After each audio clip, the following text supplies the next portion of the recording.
um caso de 3 garotas que foram sequestradas e mantidas em cativeiros por mais de uma década. Hoje eu vim falar pra vocês o caso do sequestrador Ariel Castro. Olá pessoas, sejam mais bem-vindos a esse canal que fala sobre casos criminais toda sexta-feira a partir de 1h da tarde. Bom, se você gosta desse tipo de conteúdo, peço para que você visite meu canal, veja alguns vídeos, porque já tem bastante caso criminal. E se prepara, porque toda sexta-feira a partir de 1h da tarde tem um vídeo novo saindo aqui, então já se inscreve no canal e já deixa o seu like. Se você já é inscrito nesse canal, seja muito mais bem-vindo a mais um vídeo, já deixa o seu like, e se você quiser que eu traga algum caso criminal aqui no canal, é só deixar aqui nos comentários. Bom, hoje eu vim falar pra vocês um caso bem revoltante, que é o caso de Ariel Castro, que sequestrou 3 jovens, uma delas até menor de idade, e que, quando eu estava escrevendo o roteiro, me revoltou um pouquinho, porque ele era um grande FDP. Vocês vão ver mais pra frente.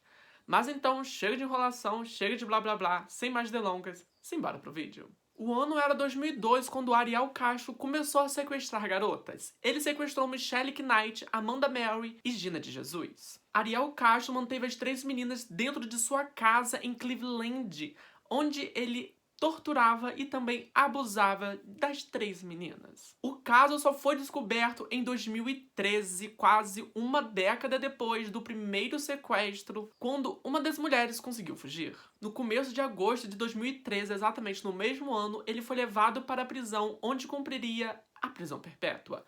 Mas cerca de um mês depois, ele foi encontrado morto, enforcado em sua cela. E agora que eu falei sobre um breve resumo sobre o caso, eu vou falar pra vocês quem era Ariel Castro. Ariel Castro nasceu no dia 10 de julho de 1960 na cidade de Porto Rico. Seus pais chamavam Pedro Castro e Lilian Rodrigues. Em 1962, a mãe de Ariel Castro descobriu que seu pai, exatamente o marido dela, traía ela diversas vezes e que tinha vários filhos fora do casamento.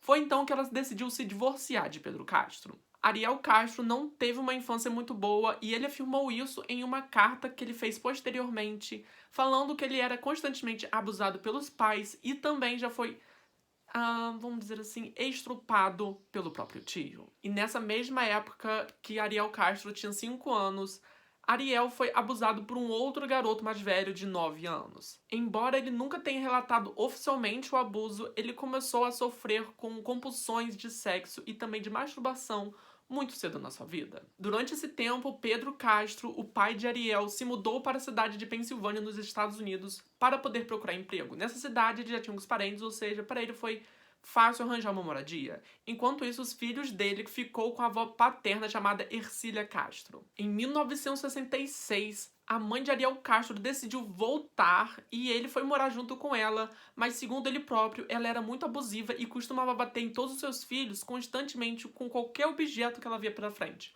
Ou seja, um chinelo, um pedaço de pau. Mas ela logo os abandonou e então, em 1970, Pedro, o pai de Ariel Castro, decidiu voltar e levar os seus 9 filhos. 3 eram irmãos legítimos de Ariel e 6 eram irmãos por parte de pai. Pedro também levou a sua mãe, a Ercília, para morar junto com eles em Pensilvânia. Mas a família Castro não ficou muito tempo em Pensilvânia. No ano seguinte, eles já se mudaram para Cleveland, Ohio, onde Ariel Castro se formou na Lincoln West High School em 1979. Em 1980, um ano depois dele se formar, ele começou a namorar sua vizinha de 17 anos chamada Grinilda Figueroa, que era porto-riquenha. Ele foi obrigado a cuidar de Grinilda, já que os pais dela descobriram que ele tinha tirado a virgindade dela. Grinilda deu à luz ao seu primeiro filho no ano seguinte, em 1981. E junto com isso veio uma mudança drástica no comportamento de Ariel Castro, que se tornou ainda mais abusivo e violento. Ariel Castro começou a controlar muito Grinilda, falando aonde ela poderia ir fazer as compras da casa e até mesmo controlando o que ela podia assistir ou não na TV. Ou seja, essa mulher sofreu e muito nas mãos de Ariel Castro. Com o tempo, a agressividade de Ariel começou a aumentar ainda mais e teve um episódio que ele conseguiu quebrar o nariz, um outro episódio ele quebrou os braços e até mesmo as costelas de Grinalda. Mas houve um episódio em específico em 1989 que ele chegou a espancá-la na presença de seu irmão. Porém, ele foi libertado logo em seguida porque Grinalda se recusou a depor contra ele, provavelmente por medo. Foi então que em 1992, Ariel Castro, junto com Grinilda e seus 4 filhos, se mudaram para 2207 Avenue Senior. A casa tinha 2 andares e 4 quartos, ou seja, tinha espaço de sobra, mas que não era muito bem aproveitado por Grinilda, já que Ariel não deixava ela fazer nada. Logo assim que ele se mudou para a casa nova, ele começou a trancar as portas e as janelas e também começou a trabalhar ativamente no porão da casa, instalando o alçapão, colocando mais tijolos e também algumas cortinas para poder abafar o som. Quando Ariel terminou a obra, ele proibiu qualquer pessoa de entrar no porão. Fora também que mais tarde ele tingiu todas as janelas da casa de preto e proibiu Grinilda e seus outros 4 filhos de sair de casa durante a turnê da banda dele. Ou seja, ele tinha uma banda e ela não podia sair de casa enquanto ele estivesse fora. E muitas vezes essa turnê durava 4 dias. Agora imagine só você ficar 4 dias dentro de uma casa em condições péssimas. Mais tarde, Grinilda acabou ficando grávida novamente e quando Ariel descobriu isso, ele ficou possesso por não querer ter mais filhos. Ele tentou induzir sem sucesso a um aborto, chutando e socando a barriga dela. Em 1993, a violência de Ariel chegou a um nível tão insuportável e tão drástico que nem Grinilda podia mais aguentar. Na verdade, nem acho que só Grinilda não podia aguentar. Assim como todo mundo que passou pelo que ela viveu. E caso você esteja passando por algo semelhante ou até mesmo uma relação muito abusiva, então, abre o olho porque pode evoluir e muito rápido. Em outubro de 1993, Ariel jogou praticamente sem motivo nenhum Grinilda da escada da casa. Isso resultou em uma rachadura no crânio dela que mais tarde se formou um coágulo e esse coágulo endureceu e formou um tumor maligno. No dia 26 de dezembro daquele mesmo ano, Ariel voltou para casa bêbado e começou a bater em Grinilda. O seu filho de 12 anos correu para fora de casa para poder buscar ajuda e nesse momento Ariel foi atrás.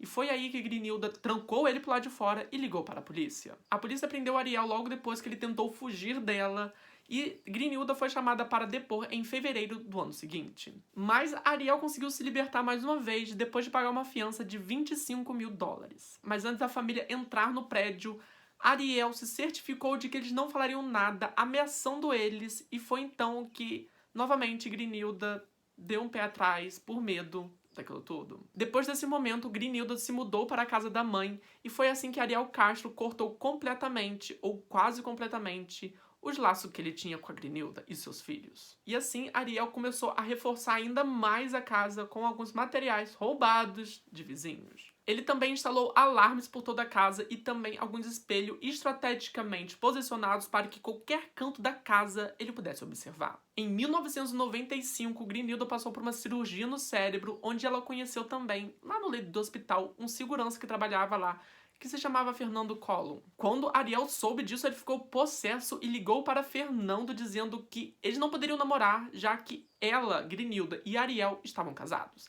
Mas Fernando lembrou ele de que eles nunca haviam se casado oficialmente, ou seja, Ariel não tinha nada a ver com ela. Mais tarde, quando Ariel viu Fernando saindo do trabalho, ele tentou atropelar o Fernando. Fernando tentou apresentar algumas acusações a Ariel, mas não foram levadas a sério por falta de prova. Sim, gente.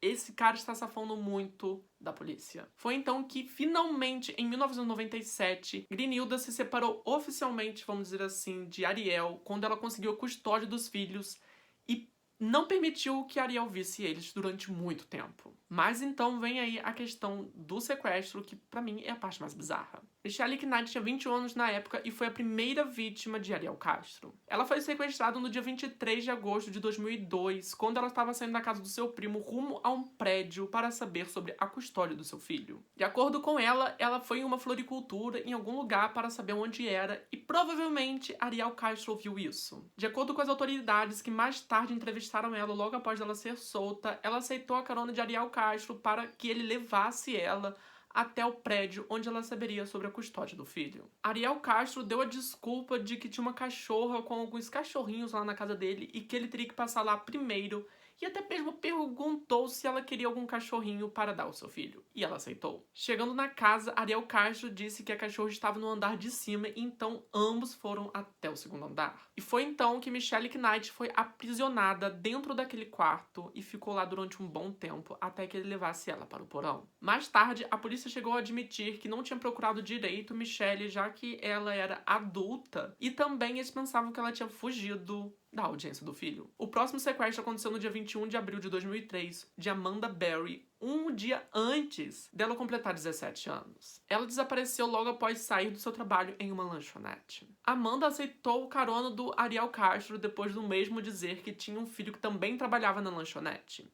Fora também que Amanda conhecia uma das filhas de Ariel Castro. Amanda foi levada para a casa de Ariel Castro, onde Michelle já estava aprisionada durante 6 meses. Amanda foi levada para a casa de Ariel Castro depois que o mesmo deu a desculpa que a filha, a que conhecia a Amanda, estava na casa dele esperando por ela. Enquanto Amanda estava entretido com um cachorro, Ariel pegou o celular dela, escondeu e depois aprisionou ela. Mas ao contrário do desaparecimento de Michelle, o sumiço de Amanda fez um grande alvoroço, até mesmo o caso foi aparecer na TV graças a seus pais. Cerca de uma semana depois do sumiço dela, Ariel usou o telefone de Amanda para ligar para a mãe dela e dizer que ela voltaria muito em breve. Essa ligação fez com que as suspeitas de que Amanda havia sido sequestrada fossem provadas. Foi então que o FBI entrou no caso. O FBI conseguiu saber de onde Amanda havia sido sequestrada, mas não conseguiu saber com exatidão aonde tinha sido feita a ligação, já que ele tinha ligado apenas uma vez. E logo após essa ligação não foram feitas mais nenhuma outra ligação. Ou seja, não tinha como saber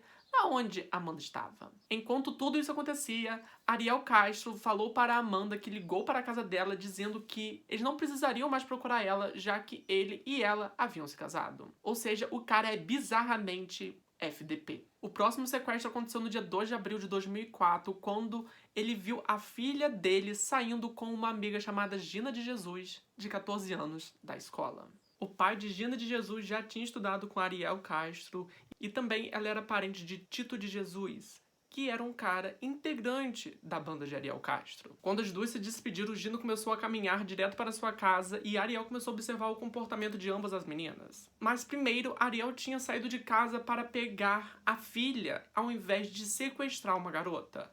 Isso que eu acho mais bizarro. Ele chegou e falou assim, vou sequestrar alguém. Mas depois que ele viu Gina de Jesus, ele decidiu esperar uma oportunidade para sequestrar ela. Ao perceber que as duas se separaram, ele seguiu Gina de carro até ela ficar bem isolada, então ele parou e perguntou sobre sua filha, já que ele tinha a intenção de encontrá-la. Gina entrou no carro a pedido de Ariel para que ele pudesse encontrar a sua filha. Mas então ele seguiu a uma direção oposta da que Gina tinha falado. Gina, vendo isso, ela começou a perguntar do porquê aquilo tudo, mas ele começava a desconversar, falando que ele teria que passar na casa primeiro porque tinha uma outra filha que estava querendo ir no shopping com ela. Detalhe, Gina não conhecia essa filha, mas parecia, pelo que o Ariel deu aquela desenrolada, a garota conhecia Gina. Já na casa, Ariel aprisionou Gina no mesmo quarto que Michelle, alguns meses antes, tinha trabalhado construindo uma nova cela. Foi então que, dias depois, Gina foi colocada no porão. A Michelle reconheceu ela, pois, segundo a mesma, ela tinha visto Gina no noticiário da TV. Michelle perguntou isso para Ariel, mas ele desconversou, dizendo que Gina era apenas uma das suas filhas. No início, nenhum alerta Amber foi acionado, mas a família percebeu que a Gina havia desaparecido mais ou menos no mesmo local que Amanda. Então, as duas famílias decidiram interligar os casos para saber se tinha algo de incomum. Sabendo disso, Ariel começou a ficar muito paranoico com aquilo tudo. Ele até mesmo escreveu uma carta em forma de confissão muito bizarra de 4 páginas. Na carta ele narrava muito sobre sua infância e também o motivo das meninas estarem aí. Segundo ele, as meninas estavam ali por conta própria, já que elas haviam aceitado que ele pagasse pelo sexo delas. E detalhe, a culpa era delas por terem aceitado entrar no carro de um estranho. Ou seja, o FDP é um grande FDP. E também, junto com essa carta, além dessa toda história, ele também tinha praticamente uma nota de suicídio. Mas ele não publicou essa carta, nem falou nada, até que ele foi descoberto.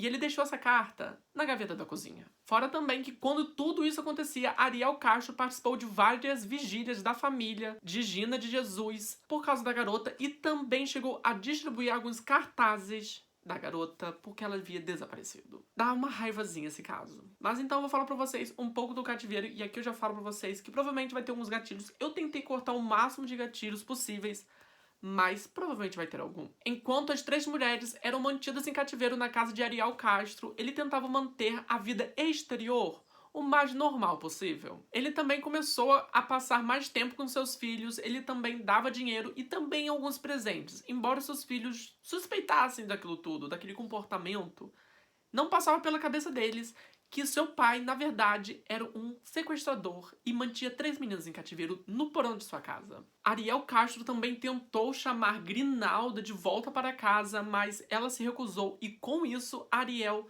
teve a ideia de pedir para suas 2 filhas mais novas dizer para todo mundo que Fernando Collor havia abusado delas. Apesar de várias irregularidades no caso de Fernando Collor, ele foi julgado e sentenciado de 4 sentenças de abuso de menor. Ele foi condenado a ficar alguns meses em liberdade condicional, fora também que ele foi obrigado a se declarar um abusador infantil e com isso ele perdeu o emprego que tinha. E também Grinalda foi embora com seus filhos. Tendo em vista que o seu plano de trazer Grinalda para dentro de casa deu errado, Ariel começou a falar para todas as 3 meninas que a partir daquele momento Amanda seria sua esposa. E foi assim que ele começou a abusar das 2 outras garotas no quintal da casa. Embora alguns vizinhos tenham visto 2 garotas acorrentadas no quintal, eles não chamaram as autoridades porque, para eles, aquilo era uma brincadeira sexual. Então, em 2007, Amanda ficou grávida e, em contraste com Michelle, que havia engravidado 5 vezes e foi forçada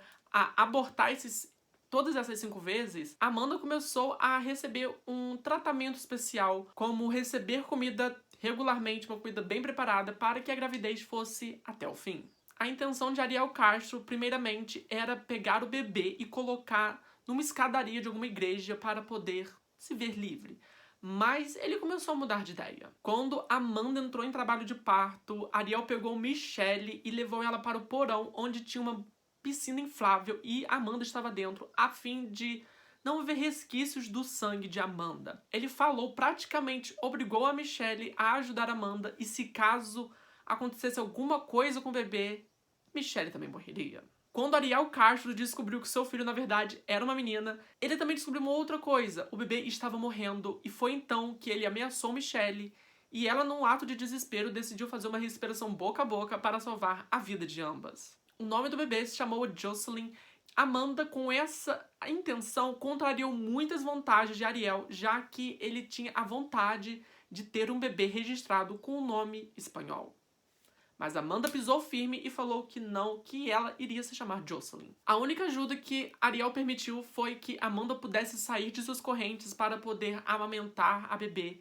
E as roupas de Jocelyn foram feitas a partir das outras garotas. Conforme Jocelyn ia crescendo e também começava a perceber algumas coisas ao seu redor, ele obrigou a Michelle se chamar pelo outro nome, um nome chamado Juju. E Gina de Jesus começou a ser chamada de Chelsea, mas ele permitiu que Amanda se apresentasse com o nome dela. Em um episódio muito estranho, Ariel permitiu que todas as garotas tirassem as suas correntes, já que Jocelyn tinha pegado a corrente na mão de Michelle e tinha perguntado o que era aquilo. Foi então que ele decidiu tirar todas aquelas correntes. Quando Jocelyn tinha apenas 4 anos, Ariel começou a tirar ela de casa e começava a apresentar para seus amigos e familiares, dizendo que ou ela era sua neta, ou ela era filha de uma namorada.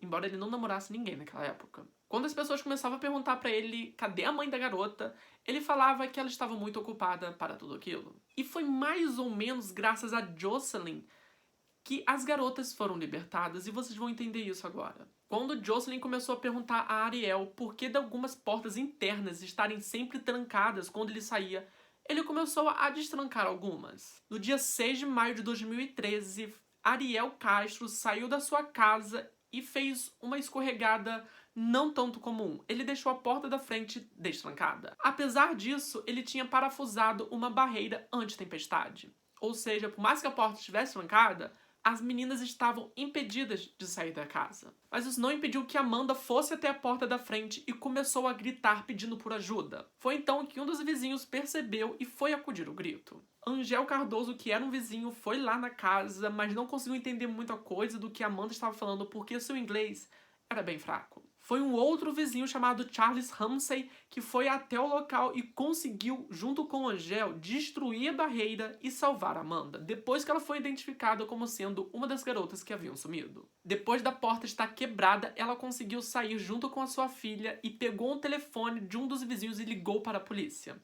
A polícia apareceu no local e conseguiu salvar todas as 2 meninas. As meninas foram direto para o Metro Health Medical Center. No mesmo dia, Ariel Castro foi parado pela polícia em um estacionamento, e no estacionamento ele estava junto com outro irmão que também foi preso, mas foi preso junto com outro irmão também, ou seja, 3 irmãos foram presos no mesmo dia, mas esses 2 outros irmãos foram presos por outras acusações. Isso fez com que a mídia começasse a falar de forma errada que os 3 estavam envolvidos no sequestro das garotas. Mas isso foi esclarecido, já que Ariel começou a falar para todo mundo que os 2 irmãos não estavam envolvidos em nada, só ele estava envolvido. Durante seu interrogatório, ele reconhecia o que tinha feito, mas desviava completamente a culpa dele. Segundo ele, a culpa era das autoridades por não terem feito o seu dever, e também era culpa das garotas por terem entrado em um carro de estranho. Ou seja, ai gente, esse cara, pra falar a verdade, Ariel, me dá muita raiva. Porque ele é uma pessoa muito cínica, ele é uma pessoa FDP mesmo, não tem outra palavra. Detalhe, Ariel Castro também se pintou como vítima, ou seja, isso alimenta ainda mais a raiva das pessoas, inclusive a minha. 2 dias após ser preso, mais especificamente no dia 8 de maio de 2013, Ariel Castro foi acusado de 4 sequestros e 3 estupros. Mas no dia 7 de junho, as acusações foram atualizadas para 329 acusações de crimes diferentes.